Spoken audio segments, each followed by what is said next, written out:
Good morning dear students. आज हम हिंदी में कक्षा 10वीं में पढ़ेंगे बच्चों सूर्यकांत त्रिपाठी निराला द्वारा रचित उत्साह और अट नहीं रही कविता के प्रश्नोत्तर। उत्साह और अट नहीं रही कविता के प्रश्नोत्तर। तो बच्चों हमारा पहला प्रश्न है, कवि बादल से फुहार रिमझिम या बरसने के स्थान पर गरजने के लिए क्यों कहता है? कवि बादल से फुहार रिमझिम या बरसने के स्थान पर गरजने के लिए कहता है, क्यों कहता है? हाँ देखिए बच्चों, अब कविता में जिसका जिक्र किया गया है कि बादल गरजो, हे काले बादलों चारों तरफ से आसमान को घेर घेर कर गरजो। अब कवि ने सिर्फ गरजने के लिए क्यों कहा है, उन्होंने बरसने के लिए क्यों नहीं कहा?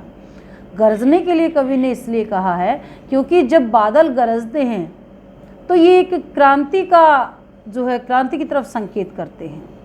हाँ, बादल जो हैं क्रांति का सूत्रधार है, क्रांति की तरफ संकेत करते हैं। और जो कवि हैं वो लोगों को, जो सोई हुई अवस्था में लोग हैं, अर्थात जो अपने अधिकारों से वंचित जो लोग हैं, जो हताश हो चुके हैं, जो मायूस हो चुके हैं और जो मायूस होकर, बिल्कुल उदास होकर जो अपना कार्य करना जिन्होंने छोड़ दिया है, उनको वो जागृत करना चाहते हैं। जो लोग मायूस हो चुके हैं उनको कवि बादलों की गर्जना से मायूस करना चाहते हैं।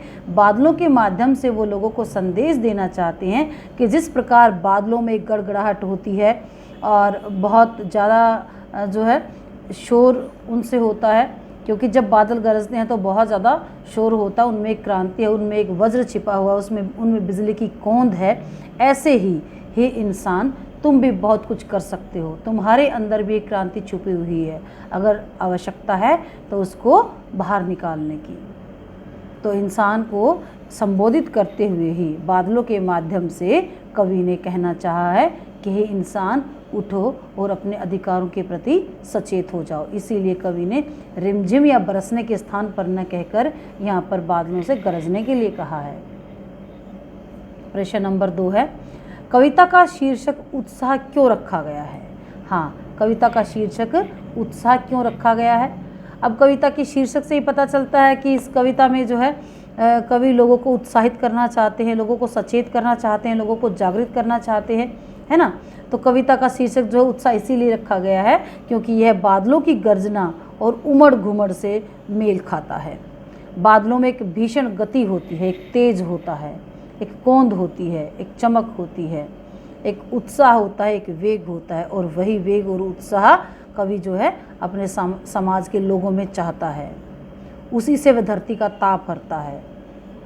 एक जो बादल होते हैं वो बरस कर धरती का ताप हरते हैं, ऐसे ही जो कवि है लोगों को संदेश देना चाहते हैं कि उत्साहित होकर वो अपनी मायूसी को ख़त्म करें और अपने अधिकारों के प्रति सचेत हो जाएं, जागृत हो जाएं। कवि ऐसी गति, ऐसी भावना और शक्ति लोगों में चाहता है। प्रश्न नंबर 3 है, कविता में बादल किन किन अर्थों की ओर संकेत करता है? कविता में बादल किन किन अर्थों की ओर संकेत करता है?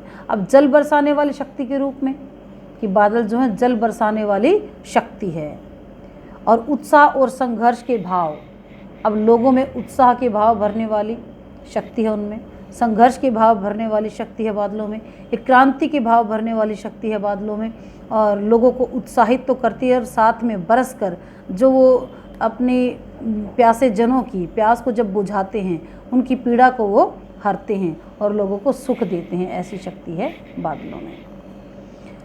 तो इस तरह से बादलों का कवि ने कई अर्थों में संकेत यहाँ पर किया है। प्रश्न नंबर 4 है, शब्दों का ऐसा प्रयोग जिससे कवि के किसी खास भाव या दृश्य में ध्वन्यात्मक प्रभाव पैदा हो। ध्वन्यात्मक क्या होता है? शोर करने वाला। हाँ, नाद सौंदर्य कहलाता है। हाँ, एक ध्वनि से जिससे उत्पन्न होती है उसमें नाद सौंदर्य कहलाता है। उत्साह कविता में ऐसे कौन से शब्द हैं जिनमें नाद सौंदर्य मौजूद है? उत्साह कविता में ऐसे कौन से शब्द जिनमें नाद सौंदर्य मौजूद है? ऐसे बहुत सारे शब्द हैं, जैसे ललित ललित, काले घुंघराले, घेर घेर घोर गगन और बाल कल्पना कैसे पाले। इस तरह से बहुत सारे शब्द हैं। तो ये जो है नाद सौंदर्य पैदा करते हैं। अगला प्रश्न है बच्चों, अट नहीं रही कविता से, अगला प्रश्न हम अट नहीं रही कविता से देखते हैं। छायावाद एक खास विशेषता है। हाँ, छायावाद एक खास विशेषता है। अंतर्मन के भावों का बाहर की दुनिया से सामंजस्य बिठाना। अंतर्मन के भावों का, सबसे पहले हमें प्रश्न को समझना होगा, प्रश्न को समझने के बाद ही हम इसका उत्तर दे पाएंगे। अंतर्मन के भावों का बाहर की दुनिया से सामंजस्य बिठाना, यानी कि जो हमारे मन में जो बातें चल रही हैं उनका बाहर की दुनिया के साथ किस तरह से समन्वय हम कर सकते हैं। कविता की किन पंक्तियों को पढ़कर यह धारणा पुष्ट होती है। कविता की किन पंक्तियों को पढ़कर यह धारणा पुष्ट होती है। अब इसमें जो है अंतर्मन के भावों के द्वारा बाहर की दुनिया के साथ सामंजस्य बिठाता है। कवि अंतर्मन के भाव हैं क्या, कि जो प्रकृति की सुंदरता है वो कवि के मन में समा नहीं रही है। जो प्रकृति की सुंदरता है वो कवि के मन में समा नहीं रही, उसकी आंखों से वो खुशी या वो सुंदरता छलक जाती है। तो इसके माध्यम से कवि ने कहा कि आभा फागुन की तन सट नहीं रही है। आभा फागुन की तन सट नहीं रही है, जो फाल्गुन मास की जो आभा है, जो उसकी सुंदरता वो मेरे मन में समा नहीं रही है। तो यहाँ जो है फागुन मास की सुंदरता का वर्णन किया गया है। और कहीं सांस लेते हो घर घर भर देते हो, और उड़ने को नभ में तुम पर कर देते हो। जहाँ पर भी ऐसा लगता है कि हम सांस ले रहे, चारों तरफ प्रकृति में या वातावरण में सुगंधित हवाएं छाई हुई हैं, और ऐसा लग रहा है जैसे खिल रहे हुए फूल और हरे भरे पत्ते, नव पल्लवन जो हो रहा है। जब वो नव पल्लवन होता है या फूल खिलते हैं तो ऐसा लगता है जैसे प्रकृति खुल कर सांस ले रही हो। तो यहाँ पर अंतर्मन के भावों का बाहर की दुनिया के साथ सामंजस्य बिठाया है। नेक्स्ट है, कवि की आंख फागुन की सुंदरता से क्यों नहीं हट रही है। कवि की आंख फागुन की सुंदरता से क्यों नहीं हट रही है। क्यों नहीं हट रही है, क्योंकि फाल्गुन के महीने में जो प्रकृति की सुंदरता वो अपने असीम सौंदर्य पर है, अपने चरम सीमा पर है। तो बहुत ही मदमस्त और मत वाला मौसम कवि को देखने के लिए मिल रहा है ये। और जो प्रकृति की सुंदरता है, उसका रंग रूप है, उसके खिले हुए रंग बिरंगे फूल हैं और पत्ते हैं, हवाएं हैं, इनमें एक खुशबू सी चारों तरफ वातावरण में छाई हुई है। और फागुन के कारण मौसम इतना सुहाना हो गया कि ना मौसम में ज़्यादा सर्दी है और ना ही ज़्यादा गर्मी है। और सुहाना मौसम होने के कारण उससे, उस प्रकृति की सुंदरता से कवि का आँख हटाने का मन ही नहीं कर रहा है, अर्थात इस सुंदरता को देखते ही रहने का अविरल मन करता रहता है। नेक्स्ट क्वेश्चन है, प्रस्तुत कविता में कवि ने प्रकृति की व्यापकता का वर्णन किन रूपों में किया है। हाँ, प्रस्तुत कविता में कवि ने प्रकृति की व्यापकता का वर्णन किन रूपों में किया है। अब प्रकृति कितनी व्यापक है, इसका वर्णन तो हम कभी भी नहीं कर सकते, लेकिन फिर भी कुछ शब्दों में, जैसा कि कवि ने पूछा उसके अनुसार हम इसका उत्तर देने का प्रयास करेंगे। वरना तो जो प्रकृति की जो व्यापकता है उसका वर्णन बहुत संक्षिप्त शब्दों में या हम कर ही नहीं सकते। अब कवि ने प्रकृति की सुंदरता का या व्यापकता का जो वर्णन किया वो अनेक प्रकार से किया है ना। उन्होंने कहा है कि उसे हर जगह छलकता हुआ दिखाई दिया है। प्रकृति की सुंदरता उसकी आंखों से छलक रही है, उसके हृदय से छलक रही है। अब प्रकृति की सुंदरता जो घर घर में फैली हुई, अर्थात फूल पत्ते जहाँ पर भी खिले हुए हैं, प्रकृति की सुंदरता फैली हुई है। और उस प्राकृतिक सौंदर्य ने उनके घरों में भी, सबके जहाँ पर भी प्रकृति है उसके सौंदर्य में और चार चांद लगा दिए हैं।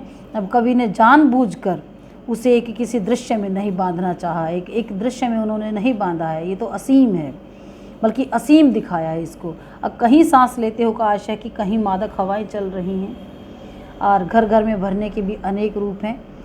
कहीं मादक हवाएं चल रही हैं और हर घर में उसकी सुगंध हमें आ रही है। शोभा का भरना, फूलों का भरना, खुशी और उमंग का भरना, उड़ने को पर करना। उड़ने को पर करना यानी कि यहाँ पर पक्षियों का भी वर्णन किया गया है कि छोटे छोटे जो पक्षी हैं वो भी आसमान में उड़ने के लिए बेचैन हो जाते हैं। अब इनका एक विस्तृत अर्थ है, कोई छोटा अर्थ नहीं है, इनका विस्तृत अर्थ है। यहाँ पर जो है पक्षियों की उड़ान का भी वर्णन किया गया है, तो पक्षियों पर भी प्रकृति की सुंदरता लागू होती है।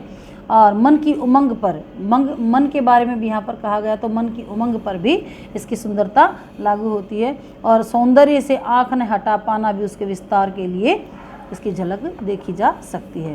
तो नेक्स्ट प्रश्न है बेटा आपका, अगला प्रश्न है, ये उम्मीद है आपको समझ आ रहे होंगे प्रश्न।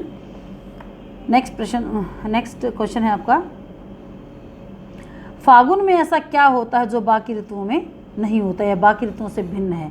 फागुन में ऐसा क्या होता है जो बाकी ऋतुओं से भिन्न है? अब फागुन के महीने में जैसा कि मैंने आपको पहले भी बताया कि नव पल्लवन होता है, पतझड़ का समय जा चुका है, पत्ते जो झड़ने वाला समय होता है वो जा चुका है और नव पल्लवन होता है। नव पल्लवन यानी कि नए नए पत्ते आते हैं, नए नए फूल आते हैं, नया नया मौसम आता है। नया नया मौसम का मतलब यहाँ पर क्या है कि सर्दी का समय चला जाता है और गर्मी का भी आया नहीं होता। तो पतझड़ का मौसम जैसे ही ख़त्म होता है तो ना मौसम में ज़्यादा गर्मी होती है और ना ही ज़्यादा सर्दी होती है। तो नव पल्लवन का जो समय होता है, अच्छा आम की मंजरियाँ आ जाती हैं, बोरे आ जाती हैं चारों तरफ, और जो खेतों में किसान जो फसल बोते हैं, जैसे सरसों है, सरसों के भी पीले पीले फूल खिल जाते हैं और सरसों के भी पीले पीले फूल खिलते हैं, चारों तरफ एक तिलक की सी गंध जो वो फैल जाती है। तो इस तरह से बाकी और मौसम में इस तरह का दृश्य हमें दिखाई नहीं देता जैसा कि फाल्गुन मास में दिखाई देता है। तो फागुन मास में ये सब है जो बाकी ऋतुओं से भिन्न है।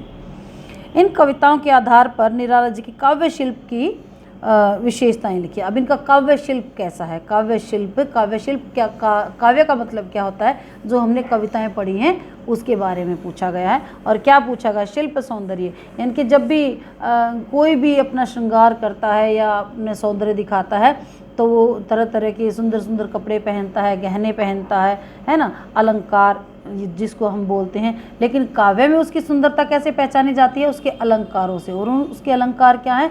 उसकी भाषा शैली। काव्य के अलंकार जो उसकी भाषा शैली है, उसका रस है, उसके छंद हैं, उसकी जो शैली है वो है, उसके गुण हैं। तो इन सब चीज़ों के बारे में कवि ने यहाँ पर पूछा है। तो इसमें कहा कि इन कविताओं के आधार पर निराला के काव्य शिल्प की विशेषताएं प्रकट कीजिए। काव्य शिल्प की जो विशेषता है, अब छायावादी शिल्प की पहली विशेषता क्या है? छायावादी कवि है। अब छायावादी शिल्प की पहली विशेषता है कि प्रकृति चित्रण। अब प्रकृति का चित्रण करके मन के भावों को प्रकट करना। इस कविता में भी फागुन मास का वर्णन किया गया है, मस्तिष्क और उमंग का चित्रण यहाँ पर किया गया है। छायावाद की दूसरी विशेषता क्या है? मानवीकरण। यहाँ पर प्रकृति को भी मानव के रूप में दर्शाया है ना। प्रकृति को भी मानव के रूप में दर्शाना ही यहाँ पर मानवीकरण कहलाता है। और जो तीसरी विशेषता है वो छायावाद की, वो क्या है? इसमें गीत शैली के सभी गुण विद्यमान होते हैं। ये संक्षिप्त भी है लेकिन उसके बाद भी इसमें अनुभूति होती है, इसमें गेयता भी है, ये प्रभावपूर्ण भी है। और इसकी सबसे बड़ी जो विशेषता वो क्या होती है? सांकेतिकता, यानी कि किसी के माध्यम से किसी के बारे में बताना। सांकेतिकता। छायावादी शब्द में शब्द से परे बहुत कुछ ध्वनित होता है, बहुत कुछ पता चलता है। यह विशेषता इस कविता में भी है। अब संस्कृत निष्ठ छोटे छोटे शब्दों का, हिंदी खड़ी बोली है लेकिन संस्कृत निष्ठ छोटे छोटे शब्दों का प्रयोग यहाँ पर किया गया है। तो ये सब जो है छायावाद के जो शिल्प कवि हैं, कौन? सुमित्रानंदन पंत और सूर्यकांत त्रिपाठी निराला, जयशंकर प्रसाद और महादेवी वर्मा। ये जो छायावाद के स्तंभ हैं, इन सभी के बारे में ये विशेषताएं हैं। और यहाँ पर निराला जी की जो भाषा शैली है वो संस्कृत निष्ठ प्लस क्या है? हिंदी खड़ी बोली है। और प्रकृति चित्रण इसमें किया गया है। अनुप्रास अलंकार भी है, रूपक अलंकार भी है और ये उपमा अलंकार भी है। तो इन सब अलंकारों का बहुत ही अच्छे से, पुनरुक्ति प्रकाश अलंकार है, मानवीकरण है, बहुत अच्छे से इनका प्रयोग किया गया है। तो बच्चों आज हमने ये पढ़े निराला की कविताओं से संबंधित प्रश्नोत्तर। उम्मीद है आपको समझ आए होंगे और सभी बच्चे अपनी अभ्यास पुस्तिका में ये प्रश्न लिखने का प्रयास करेंगे। Thank you.